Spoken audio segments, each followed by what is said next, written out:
আমি শুধু হজে যেতে চাই নিজের টাকায়। সম্প্রতি অজ্ঞাত আসামিদের হাতে নিজের একমাত্র সঙ্গী ঘোড়া হারানো মনু মিয়ার জীবনের শেষ ইচ্ছা এটাই। তিনি জানান, হজে যাওয়ার স্বপ্নটা ছোটবেলা থেকেই বুকে লালন করে আসছেন তিনি। কিশোরগঞ্জের ইটনা উপজেলার জয়সিদ্ধি ইউনিয়নের আলগাপাড়ার এই বৃদ্ধের বিশ্বাস, আল্লাহর ঘরে যাবেন, তবে কারো সাহায্যে নয়, নিজের উপার্জিত টাকায়। নিজের শক্তি ও শ্রম দিয়েই সেই পথ তৈরি করবেন তিনি। বিগত ৪৯ বছর ধরে বিনামূল্যে কবর খুঁড়ে চলেছেন মানুষের জন্য। পেশা নয়, এটা তার নেশা এবং সমাজের প্রতি দায়বোধ থেকে উৎসারিত এক নিঃস্বার্থ সেবা। ৬৭ বছর বয়সী এই মানুষটি জীবনে খুঁড়েছেন ৩,০৫৭টি কবর, কিন্তু একটি কবরের জন্য তিনি কখনো টাকা পয়সা বা বকশিস নেননি। দীর্ঘ এই যাত্রায় তার একমাত্র সঙ্গী ছিল একটি ঘোড়া। দ্রুত এক স্থান থেকে অন্য স্থানে যাওয়া এবং যন্ত্রপাতি বহনের জন্য নিজের ধানি জমি বিক্রি করে তিনি ঘোড়াটি কিনেছিলেন। সেই ঘোড়ার পিঠে চাপিয়েই তিনি ছুটে যেতেন গ্রাম থেকে গ্রামে, কখনো ভোরে কখনো রাতে, মানুষের শেষ বিদায় প্রস্তুত করতে। সেই ঘোড়াটি ছিল শুধু বাহন নয়, সন্তানের মতো ভালোবাসার।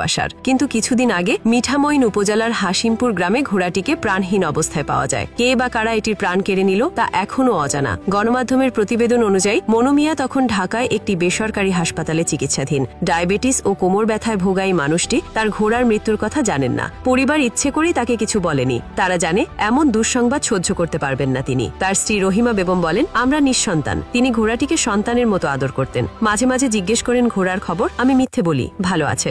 এই মর্মান্তিক ঘটনাটি সামাজিক মাধ্যমে ব্যাপক আলোচিত হয়। অনেকেই তার জন্য নতুন ঘোড়া কিনে দিতে চেয়েছেন। এমনকি ছোট পর্দার জনপ্রিয় অভিনেতা খায়রুল বাশার হাসপাতালে ছুটে যান মনু মিয়ার সঙ্গে দেখা করতে। দীর্ঘ আলাপচারিতায় উঠে আসে মনু মিয়ার আত্মসম্মান, ভালোবাসা ও জীবনের দর্শন। ঘোড়া উপহার দিতে চাইলেও মনু মিয়া রাজি হননি। তার উত্তর, সুস্থ হয়ে বাড়ি গেলে 7টা ঘোড়া কিনতে পারবো। তাকে দেখে বাশার বুঝেছেন শারীরিকভাবে দুর্বল হলেও মনু মিয়া মানসিকভাবে পাহাড়ের মতো দৃঢ়। তার সংগ্রহে রয়েছে হরিণের শিঙের লাঠি, হাতির দাঁতের ছুরি, দামি চাবুক, সবই শখ পূরণের নিদর্শন। কিন্তু জীবনভর সঙ্গী সেই ঘোড়াটিকে তিনি কখনো আঘাত করেননি। বরং ঘোড়ার খাবারের জন্য কিনতেন কুড়া, খড়, রাখতেন আলাদা যত্ন। ঘোড়ার প্রাণ চলে যাওয়ার খবর শোনার আশঙ্কা তাকে কাঁপিয়ে দেয়। তিনি বলেন, যার আছে তারই যায়, কপালে ছিল তাই গেছে। অনেকের মতে জীবন নিয়ে এমন দৃষ্টিভঙ্গি আজ বিরল। পরিবারের লোকেরা ঘোড়াকে যত্ন করত।